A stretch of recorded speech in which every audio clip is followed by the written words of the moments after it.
A'udzubillahi minasyaitonirrajim. Bismillahirrahmanirrahim. Alhamdulillahirabbil alamin.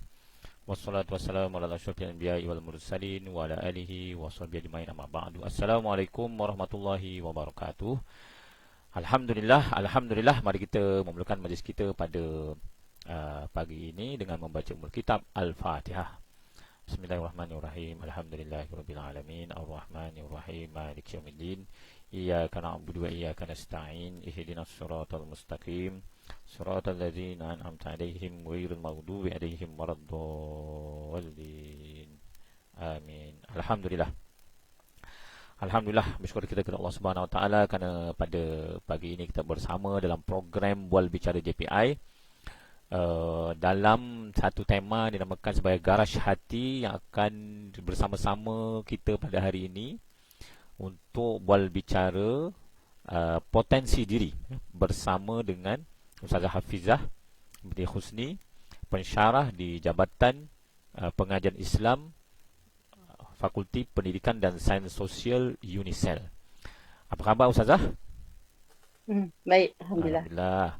Jadi tuan-tuan dan puan-puan sekalian, pendengar dan juga yang bersama dalam FB Live JPI kali ini, pada pagi ini, pada pagi Jumaat yang mulia ini, kita bersyukur kepada Allah Subhanahu Wa Taala kerana kita dapat bersiaran lagi pada kali kedua pada hari ini di dalam satu tema yang baru, iaitu Garaj Hati. Garaj ni biasa kalau cerita garaj ni macam apa, tempat simpan barang lah, tempat simpan barang, tempat bengkel nak betul-betulkan barang, letak sesuatu, kemudian kita nak tengok ada salah, ada rosak ke, tak ada rosak ke, nak baiki ke, gitulah.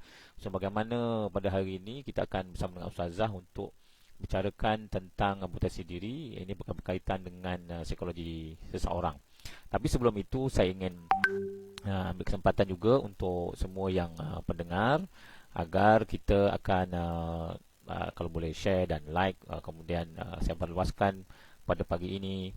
Ini semua merupakan sebahagian dari program JPI bersama dengan masyarakat, dan kita mengenengahkan pensyarah-pensyarah kita yang mempunyai kepakaran dalam bidang tertentu, dan kita nak deliver kepada masyarakat supaya kita dapat menyumbang sesuatu, dan bagaimana universiti dapat engage dengan community, kemudian kita saling melengkapi, dan bagaimana kita cuba menambah baik masyarakat, insya-Allah taala. Tuan-tuan dan puan-puan yang bersama dalam program kita pada pagi ini, saya ingin menyatakan bahawa di Fakulti Pendidikan dan Sains Sosial UNISEL, kita ada satu jabatan namanya Jabatan Pendidikan Pengajian Islam, Jabatan Pengajian Islam. So kerana ramai orang mungkin tak berapa tahu ada wujudnya jabatan ini di sini, kita di sini kita menawarkan diploma Pendidikan Pengajian Islam, ijazah sarjana muda pendidikan dan pengajian Islam kepujian, dan ijazah sarjana muda pengajian Islam syariah. So maknanya kalau anak-anak kita lepasan STP, STAM ataupun lepasan SPM dengan ada subjek pengajian Islam misalnya, atau dia dari agama nak jadi guru ataupun nak jadi pegawai syariah, boleh menyambung pelajaran di sini. Dan kita kenalkan guru-guru kita ini dan pensyarah-pensyarah kita, insya-Allah. Siapa yang terlibat dalam pendidikan, siapa nak masuk pendidikan, pastinya akan berjumpa dengan Ustazah Hafizah. So hari ini Ustazah Hafizah ni dia akan bincang dan berbual dengan kita tentang potensi diri. Jadi kalau anak-anak atau remaja yang di luar sana yang sedang berkira-kira untuk menyambung pembelajarannya dalam pengajian Islam atau pendidikan Islam, kalau nak jumpa Ustazah Hafizah, dia kena datang ke sinilah, masuk ke dalam UNISEL. Baik. Sebelum kita berlanjut lagi pada hari ini, bicara kita ialah bicara tentang potensi diri. Potensi diri sesuatu yang ada dalam diri kita, cuma kadang-kadang kita tak tahu. Kita tak tahu. Dan sebelum kita pergi lebih lanjut lagi, mari kita sama-sama bersama dengan Ustazah untuk mengupas apakah sebenarnya potensi diri itu. Dan Ustazah akan bicarakan. Dengan ini saya menjemput yang berbahagia Ustazah untuk meneruskan bicaranya. Apakah dia potensi diri? Silakan Ustazah. Okay. Bismillahirrahmanirrahim. Terima kasih Ustaz Razak atas jemputan. Saya berbesar hati. Saya diamanahkan dengan tajuk potensi diri, kan, kenal diri. Jadi sebelum saya define atau definasikan apa itu potensi, sebenarnya dalam hidup kita, dalam diri manusia ni sebenarnya kita ada pelbagai potensi. Satu ketika dulu seorang ahli falsafah Inggeris yang bernama John Locke, dia pernah memperkenalkan satu konsep dinamakan tabula rasa. Jadi konsep tabula rasa ni adalah tentang manusia yang lahir ke dunia ini, yang mana lahir dalam keadaan kain putih ataupun kertas kosong yang putih, yang mana setelah lahir tadi maka ada proses-proses untuk mendapatkan sumber ilmu pengetahuan. Untuk daripada situ maka mendapat pengalaman dan persepsi daripada pengetahuan tadi. Jadi daripada sini sebenarnya kita boleh memahami bahawasanya potensi ni adalah sesuatu yang memang ada dalam diri manusia, cuma dalam perspektif barat ianya adalah sesuatu yang datang kemudian. Datang kemudian tu maksudnya ia datang secara setelah maksud dilahirkan, maka manusia ada potensi ataupun ada dorongan sendiri untuk mencari pengalaman, mencari pengetahuan, sumber ataupun mencari ilmu melalui daya yang mereka ada setelah mereka dilahirkan. Jadi dalam Islam pun kita ada sebenarnya beberapa pandangan tentang potensi ni. Bila cerita pasal potensi, kita semua ada potensi lah. Dalam Islam, potensi ni kalau dalam Islam dia berbeza dengan pandangan barat. Potensi ni memang kita ada sedari kita lahir. Sebabnya kalau kita rujuk dalam hadis riwayat Imam Al-Baihaqi rahimahullah, dia kata kullu mauludin yuladu 'alal fitrah fa abawahu yuhawidanihi au yunassiranihi. Jadi setiap anak ni lahir dalam fitrah. Jadi mak bapaknya lah atau orang-orang tuanya lah nanti yang akan Yahudi, Nasrani, Majusi anak-anak tadi lah. Jadi apa fitrah tu? Fitrah ni adalah bawaan ataupun sifat semula jadi yang manusia tu lahir dengannya. Maknanya apa sifat semula jadi tu? Kebolehan untuk berfikir, untuk berfikir, untuk memilih, beragama. Itu semua adalah potensi. Tapi dalam kamus Dewan Bahasa dan Pustaka, bila kita cerita tentang potensi, dia merujuk kepada satu kekuatan ataupun kita panggil kat sini kebolehan yang mana manusia ini boleh dan mampu untuk berkembang maju. Kenapa boleh berkembang maju? Sebab ada potensi tu lah. Itu dalam kamus Dewan. Tapi ada juga definisi yang lain mengatakan kemampuan manusia ni adalah sesuatu yang tersembunyi. Jadi kita tak boleh tahu potensi tu sehingga ia digali ataupun ianya digunakan dengan maksima. Jadi apabila kita tahu, kita gali, maka kita akan dapatlah potensi tu. Jadi mungkin untuk lebih faham, mungkin kita boleh kaitkan dia dengan macam contohnya macam apa ya, saya mungkin nak bagi sebab kalau saya bercerita ni saya suka untuk berikan contoh lah. Contohnya macam kita ada telur lah, telur. Contohnya ada sebiji telur, jadi telur ni ada potensi. Apa potensi telur? Telur ni potensinya untuk lahir ataupun untuk menjadi seekor ayam. Kalau ayam lah, kalau telur ayam. Boleh juga potensi untuk menjadi seekor itik. Ataupun mungkin telur tu boleh juga berpotensi menjadi seekor buaya. Sebab dia telur buaya kan. Jadi di sini, tapi ada syarat lah potensi tu untuk berkembang. Syaratnya adalah, atau untuk kita nampak, syaratnya adalah dia mesti dieramkan. Kalau tiada pengeraman, tak adalah telur buaya. Macam kalau telur tu kita biarkan tanpa dieram, kalau telur ayam kan, dia akan rosak kan, tak boleh nak goreng, dia tak boleh nak masak. So dia tidak dapat dimakan dan tidak dapat juga menjadi ayam. Dia di tengah-tengah kerana dia rosak kan. Dan tidak ada proses selanjutnya selepas ia dikeluarkan lah ataupun dia wujud sebagai telur. Begitu jugalah macam biji benih. Kalau kata kita ada biji benih tu kita perlu dia ada potensi untuk tumbuh jadi pokok. Tapi syaratnya adalah untuk dia berbuah, untuk dia tumbuh dan juga untuk dia menghasilkan sesuatu manfaat kepada manusia, pokok tu ataupun biji benih tadi mesti disemai.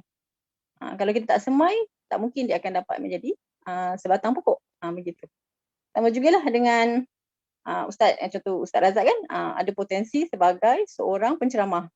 Tapi kalau tidak ada syaratnya, ialah dibimbing, diberi latihan, mungkin diberi pendidikan, maka tidak akan lahirlah seorang penceramah kerana tidak ada bimbingan tadi, walaupun ada potensi dalam diri dia sebagai penceramah. Tentu Ustaz ya.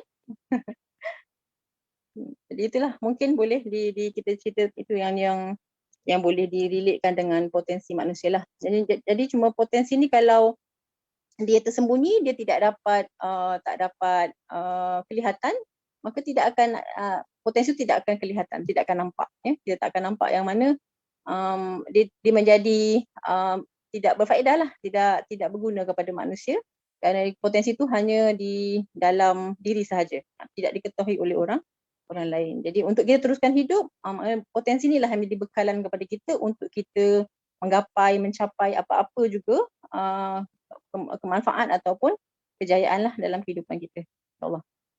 Itu je. Tadi Ustazah telah pun menghuraikan tentang potensi diri dia. Makna Ustazah, maksud di sini ialah semua orang sudah tersedia dalam dirinya sesuatu yang potensi diri untuk menjadi sesuatu lah. Cuma kalau dikenal diri dia, kecenderungan dirinya tu akan mempercepatkan lagi apa yang dia boleh jadilah. Kata Ustaz Zahri macam penceramah, kalau memang dah ada tendensi pandai bercakap dan sebagainya, tinggal digilap-gilap-gilap, maka dia akan jadi. So penggilapan potensi itu perlu dibuat. Dan penggilapan tu mestilah jarang kita berlaku seorang lah. Mungkin pertama sekali mak bapak kita yang gilap kita, lepas tu kawan-kawan kita, TV pun gilap kita kan. Tengoklah kita berinteraksi dengan siapa. Salah. Dia macam proses pembelajaran lah Ustaz. Maksudnya Ah, apabila kita tahu potensi itu, dia mesti itu saya kata ada syarat untuk kita berkembang, mesti ada satu proses lain. Belajarlah, belajar mungkin melalui persekitaran, melalui kebakaan. Faktor baka lah, maksudnya ibu bapa tu memang ada ciri-ciri orang yang suka membaca. So lahirlah kat anaknya mungkin ciri-ciri suka membaca. Jadi diselangi ataupun dipenuhi pula ataupun disokong pula dengan buku-buku, bahan-bahan bacaan, didorong oleh keluarga, masyarakat. Jadi akhirnya memang terlahirlah individu yang bijak ataupun berkemampuan tadi. Ustazah, boleh tu kalau Ustazah boleh bagi tips sikit lah. Kalangan kita mungkin ada ibu bapa yang remaja belia, ataupun orang yang nak bakal ada anak ke, ataupun mereka seorang remaja ataupun mak bapak.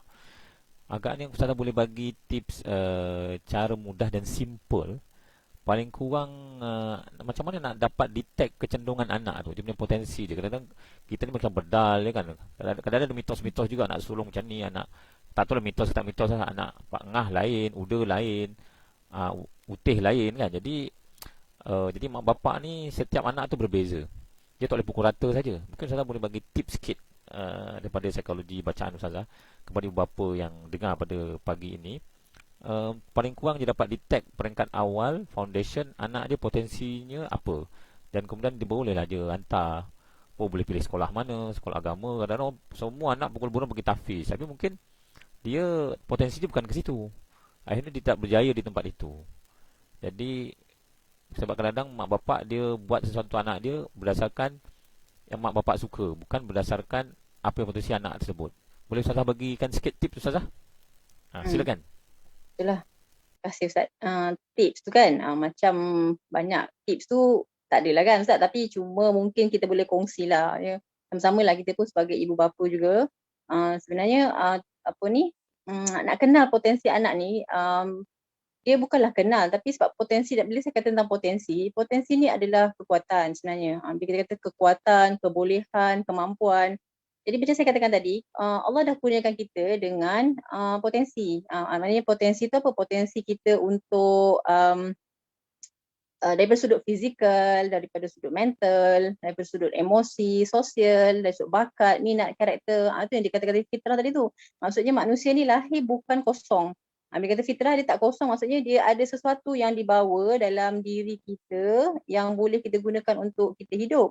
Jadi yang dibawa tu tadi apa? Sifat, apa lagi? Mungkin minat, bakat, itu yang dikatakan potensi tadi tu. Tapi sebenarnya dia ada banyak, dia luar. Apa-apa saja yang merupakan kekuatan, kemampuan manusia, kebolehan, itu adalah potensi. Cuma dalam konteks ni mungkin saya taklah sentuh banyak, mungkin ada satu atau dua saja kita sentuh. Mungkin yang paling besar yang kita boleh nampak, sebenarnya potensi itu adalah potensi fizikal. Dia sudut fizikal lah, sebab itu yang kita boleh nampak kan. Semua orang boleh, fizikal, macam mana rupa fizikal. Jadi itu jelas dan mudah untuk kita nilai dan untuk kita melihatnya kan. Jadi sumber potensi yang terhebat di dunia ini sebenarnya fizikal manusia. Dulu masa saya belajar di UM, saya dulu belajar di Universiti Melaya. Profesor saya pernah bertanyalah kepada kami kan. Dia kata, betul tak kamu semua ni lahir dengan dua perkara. Dia kata baju dengan 5 sen. Dia kata baju dengan 5 sen. Kami semua ni pun terfikir, dia kata bukan dia lahir dengan baju dengan 5 sen. Kamu mati pun bawa benda yang sama juga, dia kata. Pergi dah tanya pada ibu ayah kamu, betul tak kamu lahir dengan pakaian atau baju dan 5 sen tadi.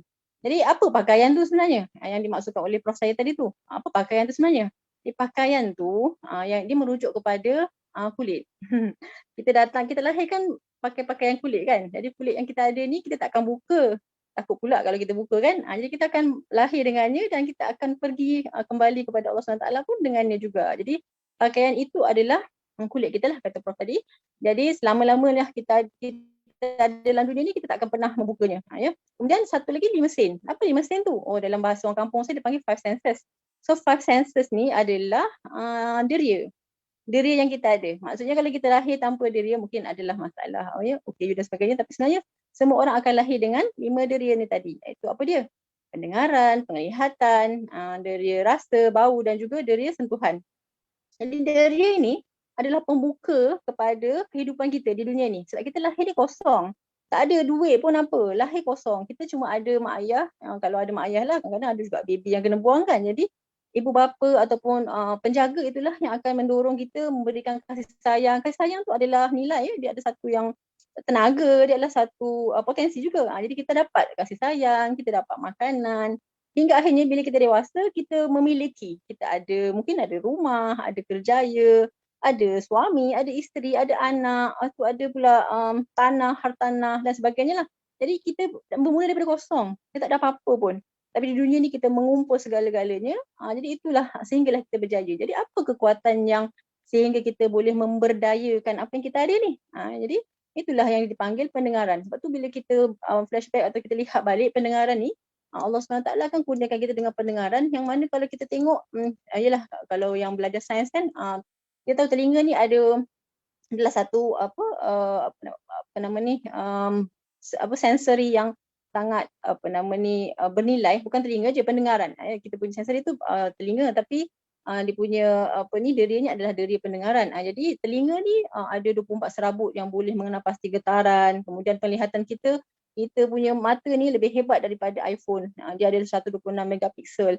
So rasa mulut kita ni merupakan laboratory yang canggih di dunia sebab kita boleh bezakan jutaan rasa dengan satu tempat je kan. Jadi tubuh kita pun ada 2000 lebih sensor temperature. Maknanya kita tersentuh je benda panas, kita reflect. Ada tindakan reflect. Jadi itu semua adalah kemampuan yang di luar jangkauan manusia lah, disebabkan tubuh ataupun disebabkan apa yang kita miliki ni, sehingga ada juga apa yang kita ada ni kadang-kadang dijadikan sebagai contoh untuk manusia mencipta alatan dan teknologi hari ini kan. Jadi potensi manusia ni bukanlah satu yang boleh diremehkan. Dia sesuatu yang luar biasa. Cuma nak katanya jauhari yang mengenal manikam. Jadi hebatnya manusia ni bila kita boleh koordinat potensi ini dan boleh hubungkan dan kita boleh melahirkan insan yang hebat. Jadi itu yang pertamalah nak cerita tentang potensi fizikal kan. Jadi bila potensi fizikal ni, bila nak cerita tentang macam ni kita nak tengok anak-anak kita punya kekuatan atau potensi, kita pertama-tamanya bila kata potensi fizikal, kita kena kembangkan, ada cara lah untuk kita kembangkan. Pertamanya mungkin kita kena jaga kesihatan, pola makan, macam mana tidur dan sebagainya. Jadi sebab kita nak menjaga potensi diri yang Allah bagi ni, maka kita kena jaga tu semua supaya kita maksimalkan potensi yang kita miliki lah. Janganlah sentiasa makan makanan yang berlemak dan sebagainya lah. Itu dari sudut kesihatan lah. Kalau cerita panjang kan, itu kadang cerita begitu je. Kemudian kekuatan, kita kena ada macam bersenam, latihan fizikal supaya kita tidak mengalami penyakit lah. Kemudian kecepatan, maksudnya kecepatan ni macam budaya lah. Kita memudayakan masa, memudayakan supaya kita tidak berlengah-lengah macam tu ya. Kemudian ketepatan, tepat ni maknanya dia valid, dia ada disiplin lah. Bila kita buat sesuatu tu kita ada disiplin dan kita juga harus fleksibel. Fleksibel ni maknanya kita tidak jumut lah. Kalau kita buat sesuatu tak berjaya, betul sedih. Betul rasa macam dunia ni dah tamat. Kita perlu berubah kan. Kita bukan berubah kerana kita nak berubah, tapi kerana dah tak berjaya kita alihkanlah fokus kepada kejayaan lain. Macam tadi Ustaz katakan, pergi ke sekolah katakan tahfiz tak berjaya, bukan makna tak berjaya, mungkin belum jumpa. Jadi proses nak mencari potensi ni sebenarnya adalah proses eksplorasi. dia tidak ada satu jalan yang tepat untuk kita tahu potensi kita dengan precise, ya. Maknanya dengan apa ni? Dengan tepat lah. Jadi kita kena explore. Kita explore bab fizikal, kita explore bahagian-bahagian lain lah dalam kehidupan kita supaya akhirnya nanti kita akan jumpai, ya. Alhamdulillah kalau kita daripada awal kita memang dah ada minat yang betul, bakat yang tepat, dan juga apa ni, mungkin dorongan fizikal yang ataupun potensi fizikal yang baik, ya. Jadi sebenarnya tapi tidak ada satu ujian yang mengukur semua benda itulah. Jadi kita kena explore. Contohnya dalam counselling, kita ada banyak ujian potensi diri jugalah, macam ujian minat, ujian bakat, ujian personality. Contoh macam kalau saya mengajar di Jabatan Pengajian Islam, saya biasa mengajar pelajar di hujung-hujung semester, maka pelajar ni dia dah masuk ke program pendidikan pengajian Islam. So saya akan bantu mereka dengan memberikan ujian minat kerjaya, Holland Inventory Test ataupun RIASEC ataupun SDS, Self-Directed Search. Jadi ujian-ujian ni bukan tujuan untuk bagi mereka kecewa, sebab kadang-kadang daripada ujian tu pelajar ni dia tak match dengan bidang mereka atau bidang pendidikan. Tapi apa yang kita boleh buat adalah kita kena fleksibel. Kalau kata tak sesuai, bukan tak sesuai, maksudnya dapatan ujian tu kalau kata dalam Holland tadi, orang yang dalam bidang pendidikan, dia mesti mempunyai personality sosial yang tinggi. Kalau dia tidak, maka dia mungkin kecenderungan untuk berhubung dengan manusia tu kurang. Jadi adakah kita membuatkan ataupun kita beri pelajar kita rasa kecewa, maksudnya kita kata kamu memang tak sesuai pendidikan, kita tak boleh begitu. Jadi kita kena kata pada dia mungkin sekarang ni habiskan belajar untuk teruskan sehingga tamat, tapi bila berkerjaya nanti pilih kerjaya yang sesuai dengan sesuai dengan bakat atau sesuai dengan dapatan daripada analisis kerjaya yang kamu dapat. Contohnya dia dapat tu mungkin entrepreneur, dia start dengan E. So maknanya dia kena menceburi bidang kerjaya sebagai ahli perniagaan. Jadi tapi dalam konteks ni mungkin berniaga jual lembu ke, ya, sebab untuk akikah, untuk korban kan, sebab dah belajar pengajian Islam, belajar fiqh kan, macam-macam. Jadi maknanya mungkin boleh disesuaikan lah dengan bidang kita, dengan personality kerjaya yang mereka perolehi semasa mengajak pelajar itulah, macam tu. Jadi itu antara usaha-usaha kita lah untuk membantu. Sebab tak ada satu jalan yang tepat lah untuk kita bantu pelajar dalam masa yang singkat lah kan. Sebab pelajar dah belajar daripada sekolah menengah, dah masuk ke universiti. Jadi matching antara kerjaya dengan bidang pengajian kadang-kadang dia tak mismatch, dia mismatch, dia tak sama kan, dia tak padan. Jadi apa yang kita boleh buat macam tu lah, itu fleksibel, ya, fleksibel. Mungkin seronok juga kalau bila kata cerita pasal fizikal ni Ustaz, kita boleh cerita juga tentang satu bentuk penilaian secara fizikal yang saya selalu juga gunakan untuk pelajar, namanya VAK, Visual Auditory Kinesthetic. Mungkin nak try test kat Ustaz sikit boleh tak? Maksudnya mungkin dia bukan ujian, dia just macam soalan, Ustaz pilih daripada soalan tu. Boleh? Boleh. Alamak. Okey. Kata dia senang je, bukanlah soalan tu kena apa tidak. Dia just macam sesuatu yang mungkin boleh membantu kita melihat sebenarnya kita tahu je potensi kita. Kita tahu je di mana kita, cuma kita tidak ada sumber ataupun orang tak tahu kan apa yang ada dalam bidang ataupun dalam kaunseling ni yang boleh membantu kita. Okey, contoh soalannya. Selain harga macam ni. Selepas peperiksaan, Ustaz pernah exam kan sebelum ni, SPM lah masa di universiti. Selepas peperiksaan, Ustaz lebih suka dapat keputusan exam tu ada 3 pilihan. Yang pertama, keputusan tu dipampangkan di papan kenyataan. Yang nombor 2, mendengar pengumuman guru. Yang ketiga, kertas ujian tu ditanda dan diedarkan kepada Ustaz. Mana satu antara 3 pilihan tu yang Ustaz pilih? Yang nombor 3. Nombor 3. Okey, baik. Terbaik Ustaz. Jadi Ustaz adalah, saya tak boleh buat generalisasi. Tapi oleh kerana begitu, saya tanya soalan yang kedua, ya. Boleh? Soalan yang mudah juga, boleh jawab. Audien pun kalau kata nak jawab pun boleh, tak ada masalah, ya. Selain harga, soalan nombor 2, ya. Selain harga, apakah yang mempengaruhi keputusan Ustaz untuk beli sebuah buku? Ya. Okey, nombor 1. Design luar. Maknanya kulit dia, gambar buku tu. Yang pertama. Yang kedua, kawan suggest. Belilah Ustaz, best lah buku ni, dah gila. Macam tu lah contoh kan. Nombor 2. Nombor 3, buku tu ditulis berdasarkan kepada kisah benar. Nombor 3, nombor 3. Okey, memang nampak di situlah ya. Walaupun saya tak boleh buat generalisasi, tapi berdasarkan kepada jawapan yang telah Ustaz beri, 2, 2, 3, maka jawapannya adalah Ustaz ni cenderung kepada personality bersifat kinestetik. Maknanya apabila Ustaz berkejaya, Ustaz perlukan kerjaya yang Ustaz bergerak-gerak.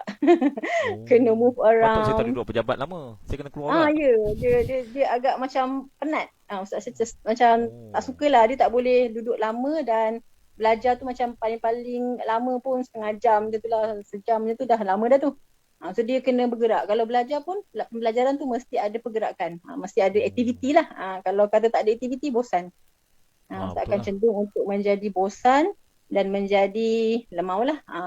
Sebab Jadi tu saya ni bahayalah kalau PKP ni kan, saya duduk rumah boring lah saya. Bahaya ni. itulah, kena bersenam lah. Habis Ada rumah kena cat ada rumah lah ciri pada saya lain. ni. Ya betul. Tapi sebab tu saya pun nampak juga macam kalau kata kita tengok pada Ustaz Razak kan, Ustaz bercakap dengan nada yang sangat perlahan dan lembut. Jadi itu adalah ciri kinestetik. Kalau Ustaz nampak saya cakap dengan cara yang laju kan? Saya cakap laju kan? Betul tak? Laju. Kenapa saya laju? Sebab saya bukan kinestetik. Saya saya visual Ya, saya visual. Jadi bila visual, kita memang dia nyaring, cepat. Dia tak boleh, walaupun saya cuba untuk perlahankan, tapi dia tetap akan jadi nyaring dan laju. Dia memang itu pembawaan lah ya. Itu sesuatu yang kita born with. Kita tak dia lahir bukan dengan. sebab masa mengandung tu mak dia gitu bukan Dia memang budak tu lah bukan mak. Mungkin lah, tak tahu. Sebab kena buat kajian lah. Mungkin ada kot faktor-faktor kebakaan kan. Mak dia dulu nyaring ke masa mengandung menyanyi ke, tak tahulah kan. Okay, tapi itulah perkataan-perkataan yang kadang-kadang digunakan pun menjurus kepada personality lah. Contoh macam kalau orang yang macam kinestetik ni, dia suka perkataan yang seronok, suka perkataan yang rasa sama-sama, dia suka belajar sama-sama. Tapi kalau macam visual, kita akan cakap lihat peta ni, ataupun saya kata terangkan, bayangkan. Jadi itu adalah orang visual.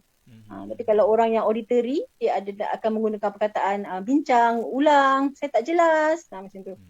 So dia akan ada perkataan-perkataan yang menjadi pilihan kepada orang-orang daripada bentuk-bentuk ataupun jenis kecenderungan lah. Yang tadi VAK lah, visual, auditory dan kinestetik. Visual tu penglihatan, auditory tu pendengaran, kinestetik tu pergerakan. Maknanya orang yang suka bergerak tu dia perlu bergerak lah. Maknanya bila kita tahu potensi kita, kita suka bergerak, jadi kita akan, bila kita belajar, contoh macam kita belajar, Ustaz tahu Ustaz kinestetik, tak perlulah kita, kelas tu 3 jam, maknanya kita cuba usaha supaya adalah aktiviti ataupun kita pegang pen ke untuk menulis ke, ataupun kita bangun. Jadi maknanya kita tahu diri kita, maka kita akan usahakan supaya kita dapat manfaatkan sepenuhnya apa yang kita miliki tadi tu lah. Macam tu. Itu contoh sajalah sebab nak bagi faham macam mana potensi tu di-explore ataupun dikenal pastilah. Itu contohnya. Itu satu lah, fizikal. Ada banyak lagi sebenarnya. Tapi kalau nak share panjang lah, kena buat sesi lain. Jumaat depan boleh. Saya pun tengok dalam komen orang di Facebook ni pun ramai nak try lah apa. Bagus ni. Jadi mungkin kalau ada soalan, tuan-tuan dan perempuan yang mendengar ni boleh tuliskan di dalam share dalam komen Facebook live ni, nanti kita boleh tanya dengan Ustazah. Walaupun masa kita sudah hampir 10.30, tapi kita rasa tak ada masalah lah kalau cakap 1-2 soalan. Cuma sebagai nak tanya Ustazah last sebelum kita tutup, dia tunggu komen daripada orang lain ni. Jadi apa yang Ustazah share ni saya rasa perlu dalam konteks kita pada hari ini lah. Sebab mungkin dulu mak bapak kita manalah belajar VAK ni kan. Dia rasa degil dia, pukul bantai, itu je lah. Jadi akhirnya kadang-kadang proses kemenjadian tu tidak berlaku di rumah lah. Mungkin dia hanya berlaku di sekolah. Dan akhirnya apa yang berlaku di sekolah tak sama dengan berlaku di rumah. Jadi pelajar tu jadi confused dan sebagainya. Cuma mungkin Ustazah boleh kongsikan sikit lah. Walaupun sebenarnya Ustazah hampir menjawab saya punya soalan nombor 3 ni sebenarnya. Iaitu apakah perkara-perkara yang dalam istilahnya ialah menggagalkan pencapaian yang diharapkan setelah dia kenal potensi diri, iaitu macam mana dia sabotaj diri dia. Katakan dia dah tahu dia kinestetik, ataupun dia tahu dia seorang visual dan macam mana nak berjaya dalam belajar jadi orang berjaya melalui seorang yang visual, tapi dia gagal juga. Tanpa menafikan takdir Allah SWT lah, tapi dia gagal juga. Mungkin ada sesuatu yang kalau kita langgar pantang lah, menyebab akhirnya dia tak berjaya juga. Walau dia dah kenal dah diri dia. Kalau Ustazah bagi satu dua apa asbab tu lah, boleh Ustazah? Cubalah dia sebab bila kita cerita pasal sebab ni, lagipun dalam sains sosial ni dia banyak sebab kan punca dia, tapi taklah kata sebab, tapi mungkin yang boleh difikirkan lah kenapa orang tu dia dah tahu potensi tapi tak dapat juga menemui jalan yang tepat kan. Jadi kadang-kadang bila kita, walaupun Allah SWT ciptakan kita dengan kesempurnaan, itu bukan jaminan kita berjaya. Maknanya kita tak terjamin kejayaan tu dengan apa yang telah diberikan. Tapi kita boleh berjaya, tapi itu bukan jaminan. Jadi maknanya mengetahui potensi semata-mata tidak melayakkan kita untuk pilih jalan yang betul. Kerana ada syarat lah untuk kita buat tadi. Macam saya katakan tadi lah, bila ada, kalau kata kita ada gitar, kita ada alat muzik, alat muzik tu ada potensi untuk berbunyi. Tapi kalau kita tak petik ataupun kita tak pukul, jadi dia tak akan berbunyi. Kita tak tahu yang dia tu bunyinya macam mana kan. Sebab kita tak tahu dia gitar. Jadi sebab tu kita tak boleh hanya dengan mengetahui dia ada potensi, tapi dengan tidak berusaha untuk kita meneroka dan buat trial and error, maka dia tidak akan berjaya lah untuk kita kenal pasti itulah. Maknanya macam kita ada mata. Bagi contoh, saya suka bagi contoh sebab kadang-kadang susahlah nak bercerita secara konsep ni orang tak faham kan. Jadi kita ada mata, mata tu ada potensi untuk melihat. Tapi dalam melihat tu kita boleh pilih lihat benda yang baik atau melihat benda yang baik maka akan dapat pahala, atau lihat benda yang buruk akan dapat dosa.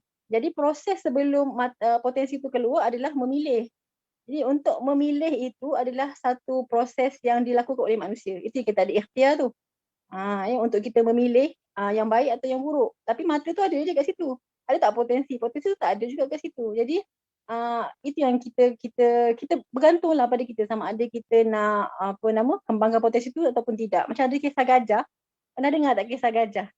Gajah yang yang ada pawang Thailand yang dia menangkap gajah. Maka gajah tu telah ditangkap kemudian diikat. Dalam masa hari pertama mungkin gajah tu akan meronta-ronta untuk keluar. Jadi pawang tu fikir apa cara nak bagi gajah ni diam. Jadi dia pun okey tak apa. Gajah ni meronta sebab dia lapar. So kita bagi dia makan. So bila bagi dia makan, gajah tu diamlah sebab dia cakap tak nak meronta pun dah makan. Okey, dia diamlah, dia makan. Setelah seminggu dia longgarkan ikatan tu, gajah tu diam juga sebab makanan ada kat tepi-tepi dia kan, lepas tu dia makan. Dah sebulan buka ikatan tu, gajah tetap juga diam, tak bergerak. Dia sebenarnya gajah tu ada potensi. Potensinya apa? Dia boleh lari pun, dia besar kot. Tapi dia tak lari. Kenapa tak lari? Sebab dia tidak keluarkan apa yang dia ada. Potensi tu terpendam kerana ada tu yang tadi Ustaz tanya, sabotaj. Sabotaj tu oleh siapa? Oleh mungkin orang sekeliling, mungkin oleh diri kita sendiri. Jadi itulah mungkin berlaku. Jadi sabotaj ni dalam bentuk yang macam mana? Contohnya macam kita berfikir negatif, kita tak berfikir negatif macam ni. Kalau apa yang berlaku pun kita rasa macam semua ni nak kenakan saya ni mangsa keadaan. Saya lah orang semua tak suka dengan saya. Jadi keadaan tu tidak akan membantu kita untuk mengeluarkan potensi diri kita. Jadi untuk kita lebih berpotensi dan keluar apa yang kita ada, kita kena berfikir positif. Itu satulah. Ada banyak lagi tapi cerita panjang kan tak habis pula slot ni. Oh, jangan habiskan Ustazah sebab kita ada minggu depan lagi. Dia dan untuk guru ni dia kena bagi sikit-sikit. Baik. Tak dapat level untuk guru Ustaz. Jadi sebenarnya kalau kita boleh katakan secara kalau ikut sunnatullah, kalau dalam istilah orang barat tu the law lah. Sunnatullahnya kalau kita ikut follow dengan potensi yang ada, kita akan berjaya lah. Kan? Tanpa menafikan bahawa akhirnya keizinan Allah Subhanahu Wa Taala lah yang akan sampai kita berjaya tak berjaya menggunakan potensi ini. Sebab Allah Taala akan beri sesuatu yang baik bagi kita, dan itu adalah sama ada ujian. Sebab Allah nak bagi kat dunia boleh, kat akhirat boleh. Itu dalam konteks kita akidah orang Islam lah. Baik. So Ustazah dah jelaskan tentang Ustazah dah jelaskan tentang potensi diri tadi dan juga bagaimana ikhtiarnya supaya dia berjaya, dan apakah perkara-perkara yang boleh menghalang, termasuk sabotasi diri, perkara negatif, sosial media, bila kita baca tengok COVID sekarang dah jadi takut kan. Jadi kita pun jadi akhirnya semua tak nak buat apa-apa. Ada satu soalan Ustazah. Ya, daripada ni pendengar ni, macam mana manusia nak tahu dia sesuai dengan kerjaya dia? Mungkin soalan terakhir, soalan satu dia cukup lah, kita ambil dulu. Mungkin Ustazah bagi hints. Nanti kalau kita ada mungkin mungkin perjumpaan kita pada Jumaat akan datang, kita boleh setuh lebih detail. Mungkin Ustazah dalam 5 minit ke 2-3 minit Ustazah bagi macam mana kita nak tahu bahawa yang kita kerja ni sesuai. Macam saya tadi Ustazah katakan, saya jenis jalan-jalan. Maknanya sesuai ke jadi pensyarah, orang yang asyik nak keluar-keluar, kalau lagi bawa budak-budak pergi trekking, mungkin saya sukalah. Wallahu alam lah kan. Mungkin Ustazah boleh bagi komen sikit tentang macam mana kita nak tahu kerjaya kita ni sesuai tak dengan apa yang ada pada kita. Silakan Ustazah. Terima kasih atas soalan tu. Banyak juga sebenarnya yang bertanya soalan yang sama kan. Tapi sebenarnya untuk kita tahu kita sesuai ke tidak, dia ada dalam kaunseling, kita ada ujian lah. Macam saya katakan tadi, ujiannya adalah ujian Holland test atau RIAS test, Holland Inventory Test, untuk kita kenal pasti kita punya kecenderungan kerjaya. Dia ada banyak, dia ada test personality, minat. Kadang-kadang bila kita buat ujian minat, minat tu tak semestinya tepat dengan kerjaya yang kita ada. Jadi dengan kerjaya yang kita inginilah. Maknanya sebab dia minat ni dia boleh hilang, dia boleh bertukar ataupun dia boleh berubah kan. Tapi kalau kita buat ujian kerjaya tu, saya tak kata dia 100%, tetapi dia sedikit sebanyak ada saya tak tahu berapa persen sebab tak buat kajian, tapi ada kebenarannya lah dalam kajian. Even kalau sekarang ni di UPM ada Sidik Inventory kerjaya, Dr. Sidik ada membuat satu ujian kerjaya yang memang khusus untuk Malaysian. Kalau RIASEC ni dia oleh Holland, dia adalah daripada barat. So kita gunakan ujian tu dalam bahasa Inggeris, so kadang-kadang dia ada bias budaya.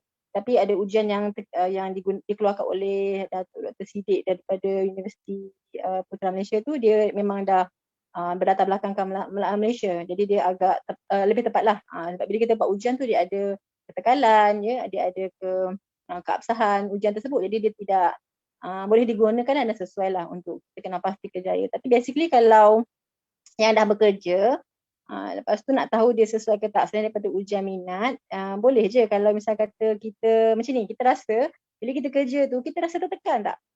Adakah kita bekerja dengan nak mengetahui secara permulaan lah, maknanya tak perlu ujian dulu ke? Adakah bila kita bekerja kita rasa terbeban? Kita rasa macam tak seronok, ataupun kita rasa kita buat tapi lama-lama kita rasa macam penat. Kita penat nak buat benda ni. Benda rasa macam berulang-ulang. Orang yang ada minat kerja yang matching dengan personality dengan minat kerja yang matching, maka dia akan enjoy bekerja. Bila dia rasa macam nak kerja, esok dia dah ready dah, gosok baju, maksudnya dia dah sedia bila ada tugasan dia buat, tak banyak alasan. Tapi kalau kata kita sentiasa bagi excuse kan, bagi tugasan ni tak boleh, bagi buat ni tak boleh, kita ada bagi banyak alasan. Dia mungkinlah kita kena cari mungkin jalan tengahnya, buat ujian ke, jumpa kaunselor ke, untuk kena pasti adakah kerjaya kita ni sesuai.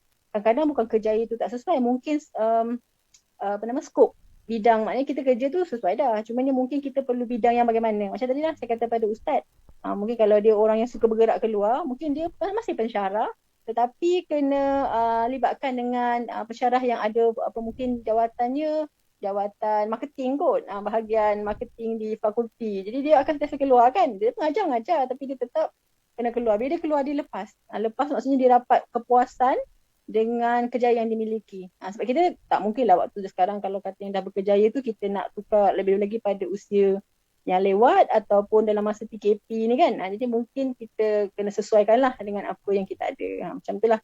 Itu sekadar pandangan ya. Mudah-mudahan membantu. Alhamdulillah.